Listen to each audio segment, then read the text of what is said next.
Fala, meu querido, seja muito bem-vindo à nossa aula 3 sobre impulso e conservação do momento linear.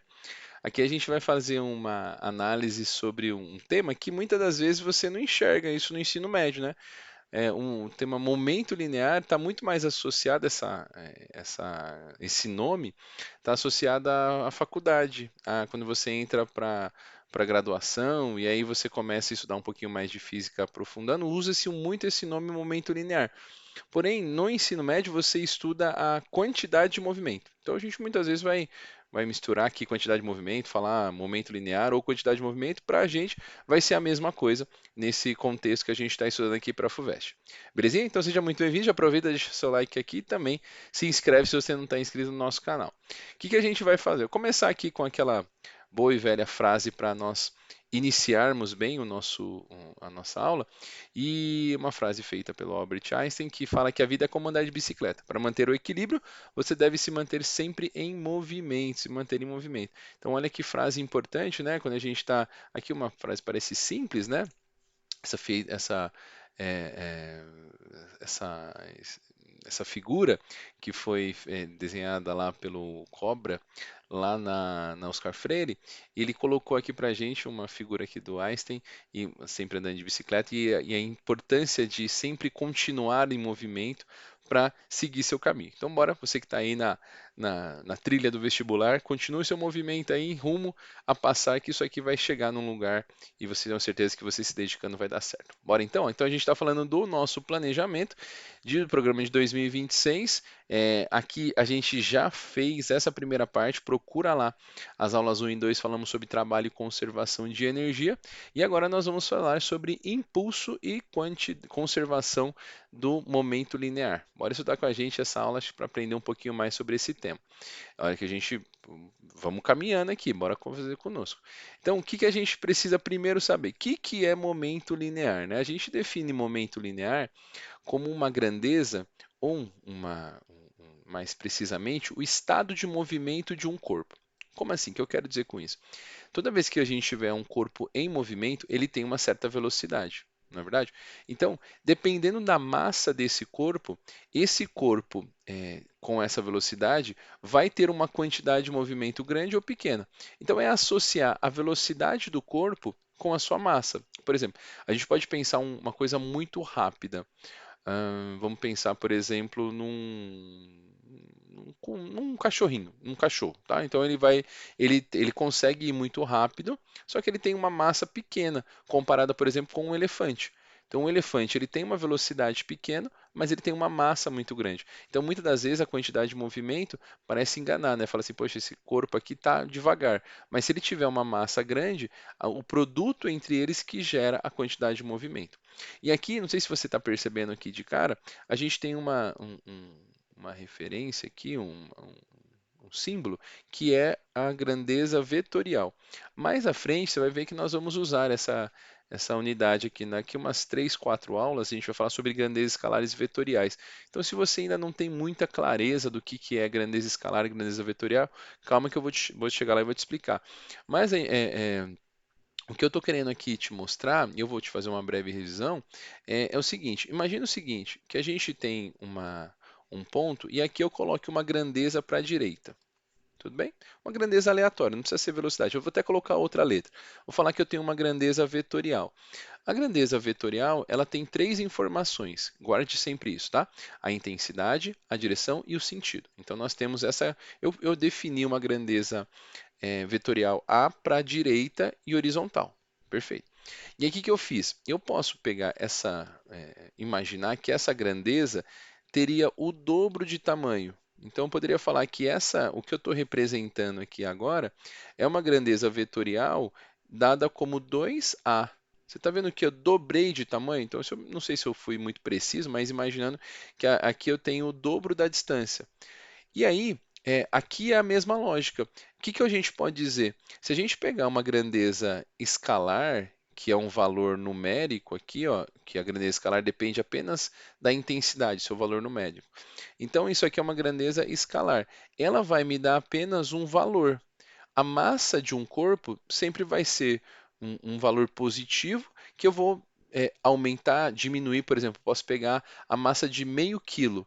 multiplicado pela velocidade, essa quantidade de movimento vai diminuir. Por exemplo, se eu pegasse assim, ó, o meu vetor para sendo meio a, tá? Por exemplo, isso aqui é o vetor meio a metade de a. Poderia ser qualquer valor que seja menor. Você está vendo que na comparação esse aqui é menor do que esse, então eu posso ter uma quantidade de movimento menor do que a velocidade dele. O que que eu não posso ter? Eu não posso ter uma quantidade de movimento no sentido oposto. Por exemplo, vou pegar essa quantidade de movimento aqui, ó, que eu tenho menos 1,5 a. Isso aqui é 3, uma vez e meio maior, só que você está vendo que o sentido de A eu estou adotando para a direita, e quando eu falo que ela é menos 1,5 a quantidade de movimento vai para a esquerda, faz o sentido oposto, vetorialmente falando. Isso não vai ser um problema para a gente, por quê? Porque não existe massa negativa no nosso contexto aqui. Então, essa massa negativa, quando a gente está falando de corpos, é, é, corpos maiores, né? Não corpos nucleares, corpos muito pequenininhos, a gente não pensa nisso. A gente vai ter sempre a massa como sendo uma grandeza positiva. E aí isso é muito bom, né? Para a gente poder associar isso, sempre vai estar na mesma direção. Ou vai ter um tamanho maior ou um tamanho menor, até mesmo um tamanho igual da grandeza que eu tiver. Por exemplo, se a massa for 1, a quantidade de movimento vai ter a mesma característica da velocidade, ela vai ter mesmo valor, intensidade, direção e sentido. Tá bom? Então, isso aqui é uma revisão. Então, aqui o momento linear vai ter as grandezas de unidade quilograma, que é de massa, vezes metros por segundo, que é da velocidade, e aqui cada uma delas, a massa em quilogramas e a velocidade em metro por segundo. Eu fiz uma breve revisão na aula anterior sobre as unidades de transformação, né? Quilograma, grama, tonelada e aqui quilômetro por hora, metro por segundo e assim por diante, tá bom? Depois vale a pena você revisar isso aí. Bom, seguindo aqui. E aqui a gente está falando, vou só voltar aqui, ó. A gente está falando da conservação do momento linear. Então, se eu estou falando de uma situação em que não há alteração na quantidade de movimento, né? Então, aqui existe a conservação e tem uma condição para isso, que não existe forças externas. Ó. As forças externas são forças que os agentes externos aplicam sobre um sistema. Então, por exemplo, eu tenho um caso lá, um caso clássico, tá? Duas bolinhas aqui num sistema. Se ninguém colocar, aplicar uma força sobre elas, por exemplo, uma força externa, eu vou lá e faço essa bolinha.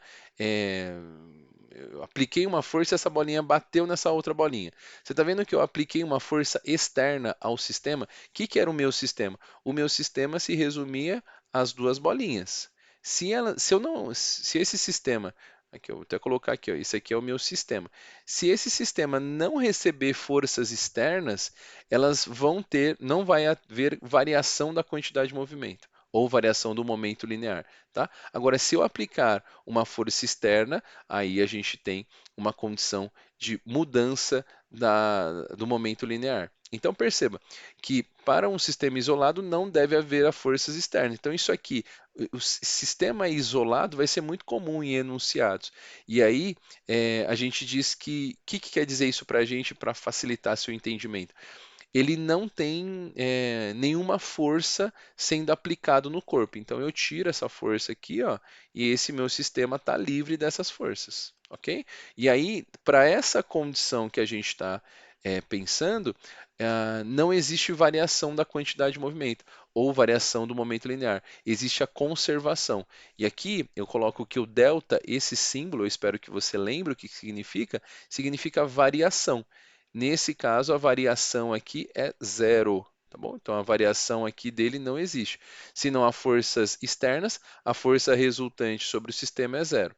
Se a variação da quantidade de movimento é zero, ou aqui variação do momento linear, ocorre sua conservação. Então, até fiz questão de deixar esse quantidade de movimento, em outras palavras, é o nosso momento linear, ok? Então aqui fica como definição. Então, qual que é a condição para que exista a conservação do momento linear? Ele não tem forças externas, tá bom? E aí a gente vai solucionar isso agora num exemplo. Ó. Olha a ideia que a gente tem. Então, conservação do momento linear, não existe variação. Se não existe variação, se é igual a zero, a quantidade de movimento ou momento linear no final menos a quantidade de movimento no início é igual a zero. Está vendo que eles são iguais? Não houve mudança, foi conservado. Para quem não lembra, aqui variação, aqui nesse sistema, variação é dado como final menos o inicial. Por exemplo, se a gente fala de variação do espaço ou deslocamento, né? É a posição final ou espaço final menos o espaço inicial. É assim que a gente define isso. Então, se existe uma conservação, o que se tem aqui? Aqui perceba que esse corpo tem uma massa ma e uma velocidade va. Aqui, um corpo tem massa mb e uma velocidade vb. Depois da colisão, se eu somar a quantidade de movimento dos dois, desse A com esse daqui, vai dar um valor. Esse daqui no final com esse daqui no final, se ele ficar livre de forças externas, a gente vai poder dizer que a quantidade de movimento no final, ou momento linear no final, é igual ao momento linear no início. Então não houve. Claro que vão ter valores diferentes. Por exemplo, aqui poderia ser 10 e aqui menos 2, tá? Qual que dá a soma? Isso aqui vai dar um total de 8, 10 menos 2. Quando eu fizer aqui de novo, esse daqui vai dar menos 6 e esse daqui tem que dar mais 14 para que a soma continue dando 8. 10 menos 2, 8, menos 6 mais 14 dá 8. Aqui eu estou dando um exemplo aleatório, tá? E aí é só para você ter uma clareza. E por que que eu falei que esse sinal aqui, nesse lado, deu um negativo? Porque normalmente a gente adota um referencial. E o referencial mais utilizado é do positivo indo para a direita. Então, nesse caso, essa velocidade aqui que está acompanhando o referencial é positiva. Por isso que eu falei que ele dava mais 10 num exemplo. Como a velocidade dele aqui deu negativo, eu falei que esse resultado da quantidade dava menos 2. Nesse caso, aqui eu falei que valia menos 6 e esse aqui valia 14. Claro que colocando as unidades, quilograma metro por segundo, vamos colocar aqui que daqui a pouco você pode se confundir, ó. Quilograma metro por segundo e quilograma metro por segundo. Então, volto a dizer que isso aqui é um exemplo da minha cabeça que eu fiz agora, para te mostrar o seguinte, que se o sistema for conservativo no momento linear, a soma das quantidades de movimento dele tem que se manter. Então, se eu somei esse com esse, deu 8, e somei esse com esse, deu 8. Poderia ser 11 e, sei lá, 11 e menos 1 para dar 10, tá? E aí aqui poderia ser 5, menos 5 e 15. Aí também daria 10. Então, o importante é que você saiba é que a soma deles tem que dar zero. Então, a quantidade de movimento no início, que é zero, seria a quantidade de movimento do corpo A mais a quantidade de movimento do corpo B. Tá? Então aqui a gente vai somar os dois valores. E a quantidade de movimento no final seria também a soma da quantidade de movimento do corpo A mais a quantidade de movimento do corpo B no final. Então a gente coloca normalmente essa linha aqui em cima só para diferenciar um do outro, tá? Mas o importante é você ver se existe ou não conservação da quantidade de movimento ou conservação do momento linear. Você está tão acostumado a falar de conservação da quantidade de movimento que é natural, né? Me perdoei que muitas vezes eu estou repetindo isso, porque a FUVEST usa esse momento linear, mas normalmente no ensino médio a gente usa a quantidade de movimento. Belezinha? E aí, se não acontecer a, a, a conservação, acontecer a variação, surge a grandeza impulso. E aí, nesse impulso, a gente está falando o seguinte: existe uma força externa, então eu estou pegando o seguinte, ó, eu estou relacionando, lembra que a gente fez aquele sisteminha ali, ó, que tinha duas bolinhas, enfim. E aí eu coloquei aqui um, alguém, por exemplo, bateu com um taco aqui nessa bolinha de bilhar. Então, nessa bolinha de bilhar, eu apliquei uma força. Quando eu faço isso, eu estou colocando uma força externa. Aí surge a ideia do impulso. Então, nós vamos ter duas condições. Ou ele conserva, ou ele surge o impulso. Não tem como ser os dois ao mesmo tempo. Então, são caminhos diferentes. Ou eu vou ter impulso, ou eu vou ter conservação do momento linear. E aí, a ideia que a gente tem aqui é que esse impulso está associado à força, essa força externa, vezes o tempo. Perceba que essa força aqui é a força resultante, tá? Então aqui a gente vai associar aquela. Eu posso ter várias forças, mas o que a gente usa no impulso, a gente usa a força resultante, a mesma da segunda lei de Newton, que nós também aqui não falamos, mas provavelmente você já deve ter ouvido falar da força resultante. Essa força, multiplicada pelo tempo, pela variação do tempo, gera o impulso nesse sistema. Então aqui a gente está aplicando uma força externa e essa força, dependendo do tempo de contato que existiu entre o objeto e o agente, né, que está fazendo essa força, o impulso é maior. Eu coloco um exemplo aqui de uma falta cobrada por o Roberto Carlos, que é um lateral esquerdo da seleção brasileira lá em 98, no anos 2000, que ele aplicava uma força muito grande sobre a bola e a bola ganhava muito impulso, né? Ela acelerava muito, ganhava muita velocidade. Você vai ver que vai existir o teorema do impulso que a gente vai associar um com o outro, tá bom? Então, veja, se não, se o momento linear tiver alguma alteração, que não é aquele caso, por exemplo, aqui ele te manteve. Se aqui fosse menos 6 e 10, daria 4, mantendo 2 e menos 10 e menos 2, daria 8. Tá vendo que se acontecesse uma variação da quantidade de movimento entre o início e o final, a gente poderia garantir que houve um impulso, houve uma força que conseguiu modificar os momentos lineares do sistema. Tá bom? Então aqui surge esse impulso e tem essa formulinha. Agora, se a força. Isso aqui é para o caso de uma força constante, tá? Vou até anotar isso. Isso só acontece quando a força ela é constante, ela não muda, ela durante toda a aplicação ela não se alterou. Caso ela se altere, a gente fala que eu tenho o impulso de uma força variável. E aí, nesse caso aqui, por exemplo, ó, tem está aumentando a força, depois ela se manteve constante, mas aqui depois ela diminui. Então, se for uma grandeza, se for uma força que vai mudando conforme o tempo vai passando, o impulso é dado pela área do gráfico. Então, você fez a área desse gráfico aqui, no intervalo de 0 a 4, por exemplo, você faz a área desse trapézio. Para quem não lembra, é sempre legal lembrar, tá? A área do trapézio aqui, ó, é base maior mais base menor vezes a altura sobre 2. Isso é a área do trapézio. Ah, mas professor, mas se eu fizesse aqui de 1 até 2, aí você faria a área só do triângulo.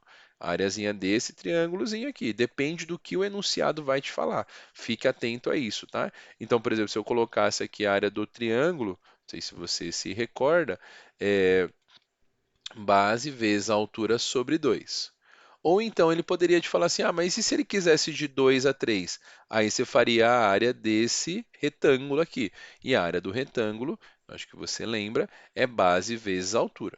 Tá bom? As áreas vão perseguir a gente já falava em trabalho, né? Falávamos do gráfico de força por deslocamento. Aí era o trabalho, a área do gráfico, né? Agora, num gráfico de força por tempo, o impulso é a área desse gráfico. O mesmo impulso que a gente calcula aqui. Só que para esse caso, a força é constante e para esse caso, a força é variável. Então, existem duas diferenças importantes. Tá bom?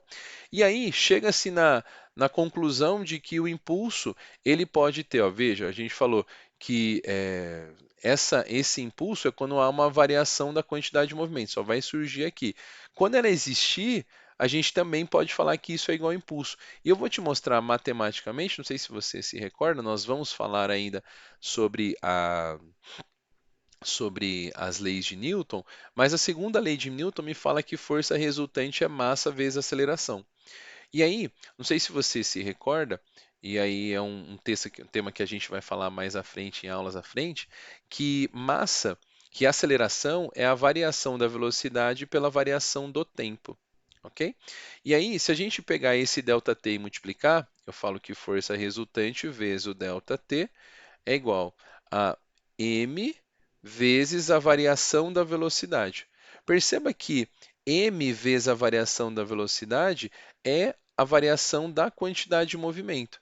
E aí chegou-se nessa conclusão que o teorema do impulso está provado aqui. Se eu falar que m vezes v é quantidade de movimento, m vezes a variação da velocidade é a variação do momento linear. E aí a gente tem isso aqui, ó. Força vezes tempo é igual à variação do momento linear.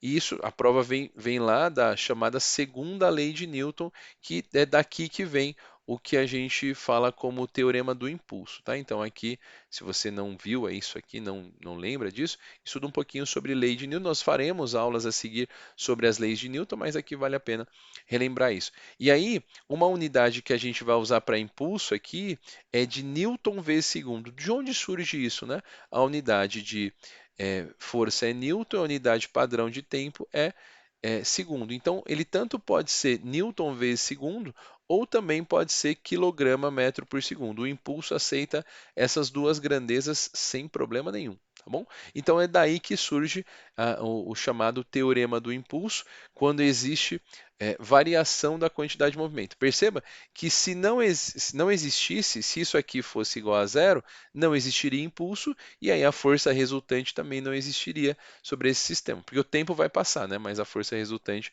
aí não vai existir, tá bom? Então, esse caso apenas vale quando existe variação da quantidade de movimento. Então é isso. E aí a gente fecha essa aula falando sobre conservação do momento linear e teorema do impulso, e eu espero que você tenha compreendido aí com as nossas explicações aquilo que fala desse tema. Então, continue aí a nossa trilha rumo à passagem do vestibular e para você continuar nesse caminho, você tem que ter movimento, movimentos para estudar cada vez mais e chegar no seu objetivo. Então, a gente se vê na próxima aula, aula 4, a gente vai falar sobre colisões e a gente vai continuando por aqui. E é isso aí. Grande abraço e até a próxima. Valeu. Não deixa de dar seu like aqui. Se inscreve aqui também. Grande abraço e até a próxima.